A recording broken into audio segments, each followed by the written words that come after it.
আসসালামু আলাইকুম। আজকে আমরা আলোচনা করব আইটিসি নিয়ে। আইটিসি কি? ইনফরমেশন টেকনোলজি কনসাল্টিং বা consultant, whatever it is, no problem. তো চলেন আমরা যে স্টকটা নিয়ে এখন আলোচনা, সেটা হচ্ছে আইটিসি নিয়ে। আইটিসি কেন? আইটিসি হচ্ছে খুব ভালো একটা রান করেছে রিসেন্টলি, আপনারা দেখেছেন। তো এটার উপরে অনেক হাইপ চলছে বা মার্কেট প্রচুর মুভ করেছে এটার উপরে। সো আমাদের এখানে যতগুলো, এটা আসলে রেজিস্ট্যান্স লেভেল ছিল, প্রথমে ছিল 40-এর ঘরে, তারপরে ছিল 44-এর ঘরে, এরপর হচ্ছে 47-এর ঘরে। তো এই এরিয়াগুলো প্রত্যেকটাকে সে কি করেছে? ব্রেক করেছে। তো এখন যেখানে আছে, এখন বলছি না যে এটা এখন পর্যন্ত আসলে সেল সাইডে মুভ করেছে, এরকম কোনো কিছু হয়নি। তার কাছে প্রথম সেলের জন্য তাকে অ্যাটলিস্ট এই প্রাইসটাকে 42 এর নিচে ট্রেড করতে হবে, প্রথম সেল সাইড হওয়ার জন্য, যে সে সেলের দিকে যাচ্ছে সেটা। তো এখন পর্যন্ত আমাদের কাছে যতগুলো লেভেল আছে সবগুলো এখন পর্যন্ত আসলে ইনটেক্ট, বা আমরা বলবো যে যে রেসিস্ট্যান্স গুলো ছিল সেগুলো সাপোর্ট হিসেবে মার্কেটে কাজ করছে। সো এখন পর্যন্ত প্রাইস যেহেতু এই প্রাইসটাকে ব্রেক করেনি, প্রথম এটা যখন এই ধরনের করে উপরের দিকে যাবে না পারলে, তখন গিয়ে এটা আমাদের একটা হেড এন্ড শোল্ডারের মতো প্যাটার্ন ক্রিয়েট করবে। তবে এখন পর্যন্ত সেরকম কোনো পসিবিলিটিসই ক্রিয়েট হয়নি যে সেলের জন্য সে রেডি হচ্ছে।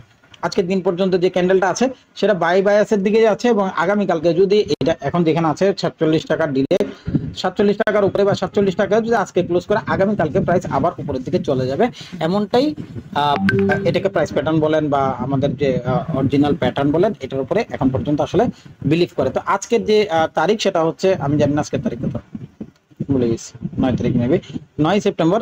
এবং এই মুহূর্তে বেলা চলছে 1টা 2 মিনিট।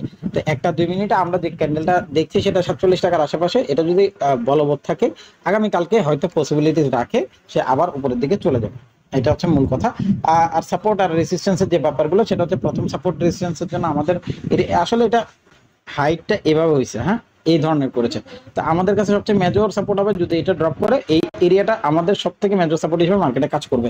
ওটা পরে, এখন পর্যন্ত আসলে সেলের কোনো হিসাবই নেই, যেহেতু রেডি হয়নি, সে সেল নিয়ে কথা বলাটা বোকামি। সো প্রাইস এখন পর্যন্ত বাই সাইডে আছে, বাই করুক যতক্ষণ না পর্যন্ত সেলের জন্য রেডি হচ্ছে। সেলের জন্য রেডি হলে তখন আমরা সেলের ব্যাপারে বলবো। যদি এখন পর্যন্ত বাইয়ের জন্য আছে, বাই করতে থাকুন, দিস ইজ ম্যাটার। তো ওইভাবেই চলুক। ধন্যবাদ, ভালো থাকবেন। ও আচ্ছা, পরের যে সাপোর্ট, এটা আমরা বলে দিই 54 টাকার যে লেভেল, 54 টাকা পর্যন্ত মার্কেট উঠতে পারে অনেক। ঠিক আছে, অন্য কোনো প্রবলেম নেই। থ্যাংক ইউ, ভালো থাকবেন।